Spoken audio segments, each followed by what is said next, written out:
January the 16th, 2023. When I posted the last devlog 536 days ago, I knew I was taking a risk. I threw out the old art style and completely changed the game's camera perspective.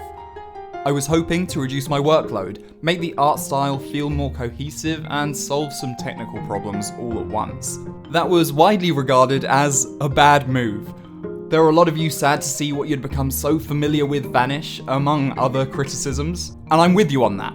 Looking back, I know it was because I personally needed a big change, and my enthusiasm for the project was at an all-time low. What that really meant was I needed to close my Unity editor on Lumbermill, potentially for the final time. So that's what I did. I started applying for jobs and got one as a software engineer at Interior Night in London, the studio that made As Dusk Falls. I learnt a huge amount, and the new environment did me a lot of good, but I had some health problems and decided to leave that job to recover.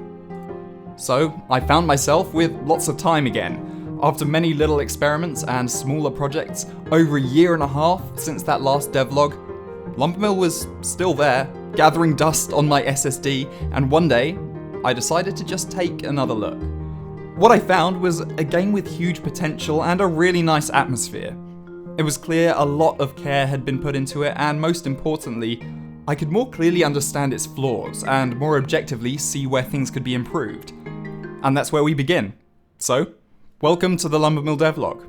For those that are new here, Lumbermill is a factory builder and management game I'm building solo in the Unity game engine.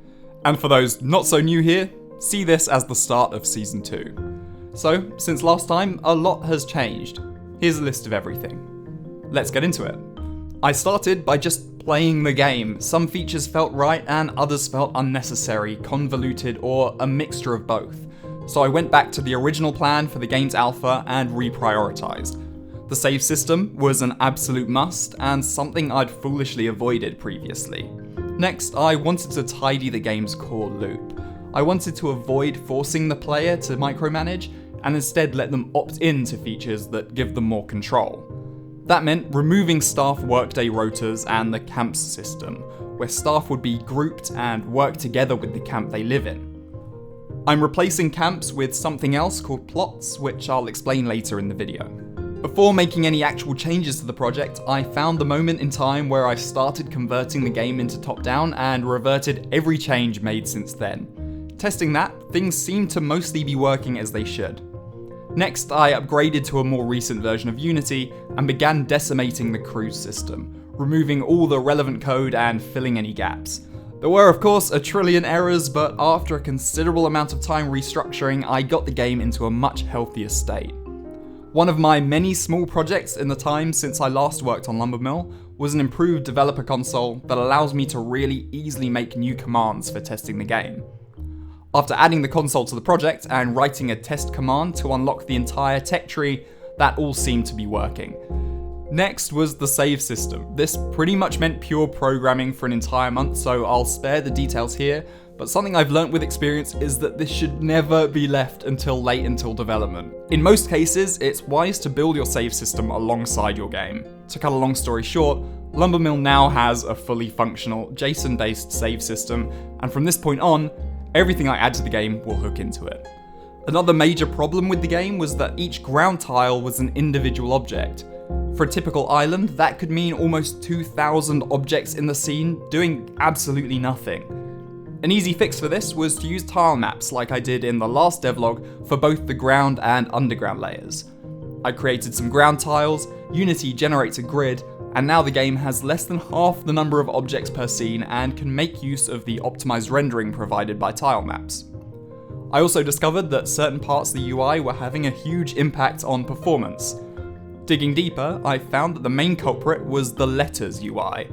Looking even further into that, it was a scroll view, which Unity uses to create scrollable windows for stuff like text. Looking at the Unity forums, it turns out that this is a common problem, and disabling the pixel perfect setting pretty much just completely eliminates the performance hit. There were quite a few of these in the scene. It barely affects the visuals, but disabling it really made a huge difference. So after almost 2 months of work and mostly changes to the code, I'd made huge improvements to the game's performance, architecture, and stability. But a lot of the control over employees was gone, and the employee AI had no idea what to do without being assigned to a camp. So this is where plots come in. First, I created a new plot tool for creating and selecting plots. I added a new colour for anything plot related to the palette, and made a first attempt at drawing an icon. I attached the new tool to an object in the scene and created a new set of tiles to use for displaying plots in-game, reusing the ones I made for camps, but this time they'll use tilemaps instead of objects. Ignoring the fact that the icon for plots looks a bit like the underside of a cow, I got an auto-generated plot displaying in the scene. At their simplest, a plot is just an area in the forest which can have staff assigned to it for either planting or felling trees. The first thing players will do is create a plot, so I started work on the tool for doing just that. With the tool active, clicking and dragging over an area in the forest creates a plot. The plot then has settings for defining how it should behave. In the growing phase, the trees are left to grow. In felling, lumberjacks will come in and chop them down. In clearing, lumberjacks remove the leftover stumps, and in planting, arborists come in and plant new saplings. These phases can change automatically based on a set of rules, or the player can manually switch them if they want that level of control.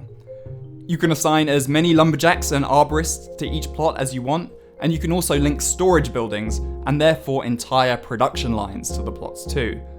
To work with this, I've also started converting all of the employee AI to use these visual behaviour trees so that I can test and rearrange things more easily. As the AI makes decisions and completes tasks, I can see those changes in a graph rather than having to rely on code-based tools. I've put a link to the plugin I'm using in the description. There's a lot more work to be done on these behaviour trees to get them working with the plot system, but for now I've already got lumberjacks chopping down trees and making trips to storage buildings. The final thing I added was debugging arrows to show the links between objects on conveyor belts.